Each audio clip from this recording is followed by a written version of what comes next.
Chapter 179. Yudhir took a deep breath and examined the box containing the red stone. As he stood directly in front of it, focusing his mind, he felt a force surging like a beast chained up.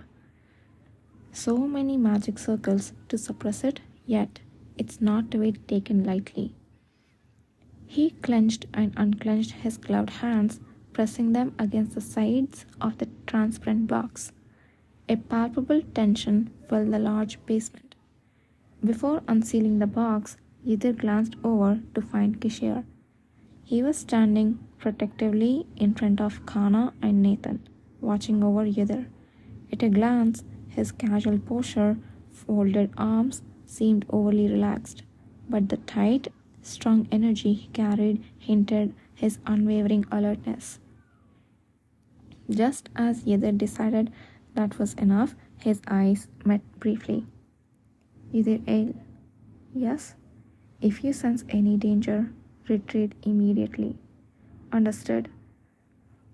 As he responded, Yudhir prepared himself to use his strength and slowly peeled the top of the transparent box.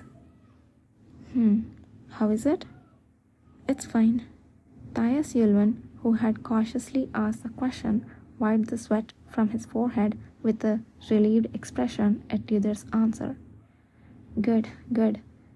You have gone to a great length to create the formation. It's only right. Now all that's left is to add things in order. Alec? Yes, master. Activate the next formation. Prepare yourself. Even though the strongest barrier that had been blocking external forces was gone, the pressure emanating from the red stone was clearly not as great as before. Yudhir kept his gaze on the revealed red stone, took a step back. Tyus Yulman moving a bit closer to the stone and began to recite an incantation carefully. His voice so low that the content was impossible to discern. Soon after, his apprentice Alec joined him, their voices with a strange resonance echoing, causing a wave of dizziness. As their resonance grew stronger, at some point the blue light flowing from under the mage's feet began to transfer to draw magic circles that were just white.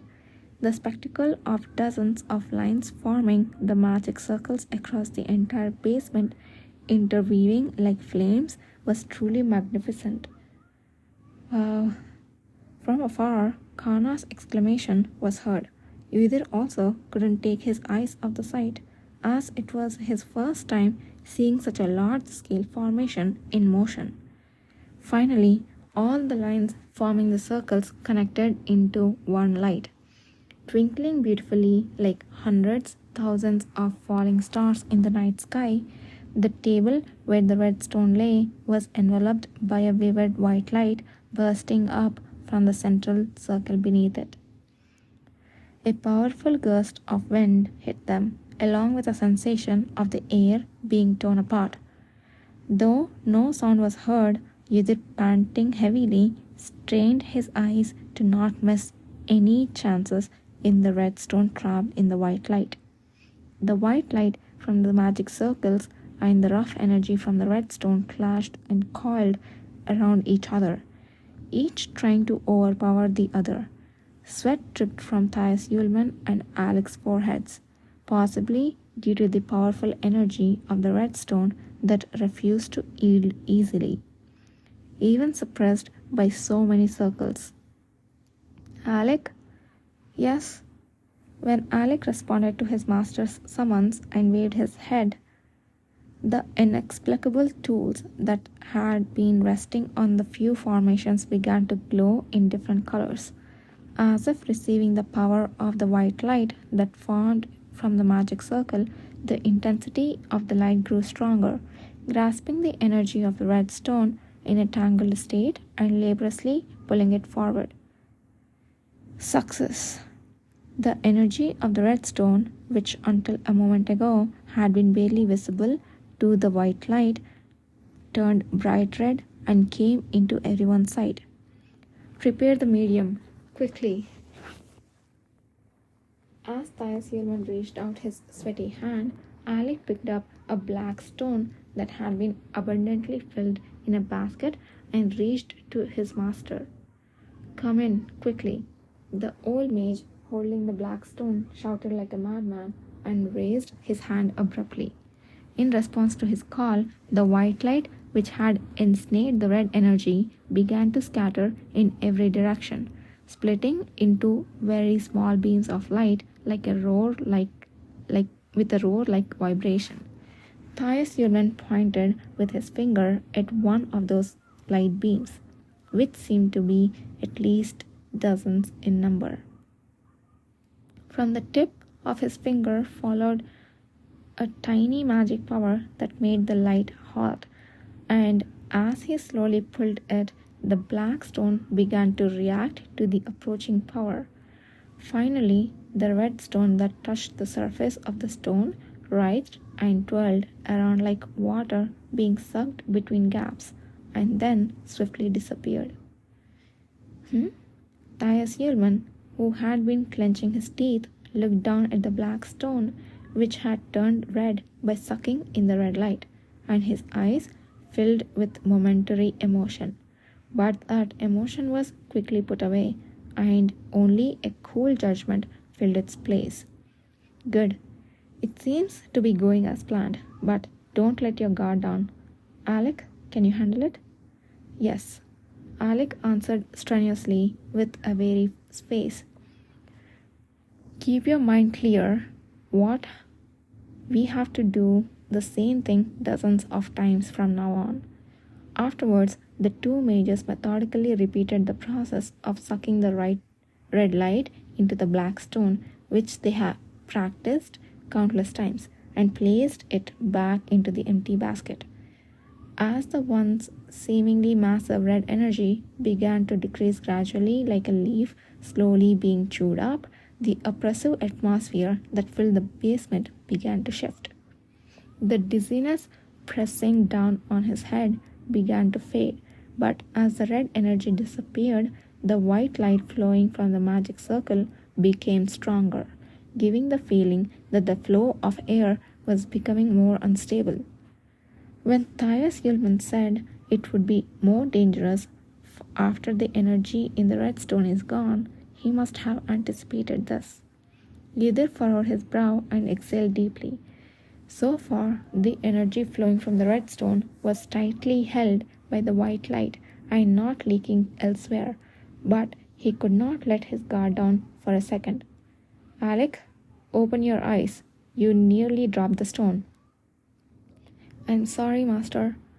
Alec Pelgan, who had been busily controlling the white light inside the magic circle with his master and passing the black stones, slowed significantly when the black stone was about halfway dropped.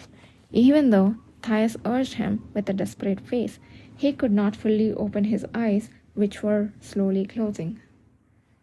"Alec, Master, the force is becoming stronger than expected. Even if we buy more time, can we not bypass the controlling formation for a moment? If it continues like this, I really might make a mistake. To bypass it, even if we delay the amount we had to endure is the same. There is no good in doing in that for the body. But I really can't stand it. It's becoming too hard. Didn't I tell you to get some sleep yesterday, you fool? Normally, you'd be able to handle this much."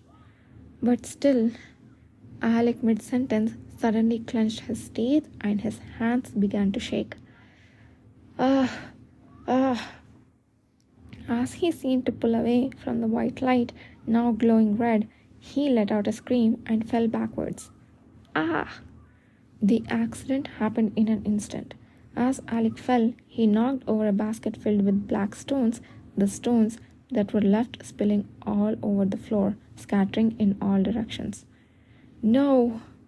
The two energies that were barely maintaining their balance suddenly destabilized to began to shatter and unravel.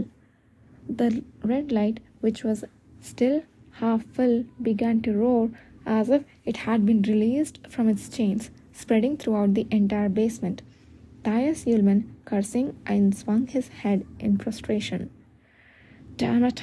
He desperately tried to control the energy, but it was not enough on his own.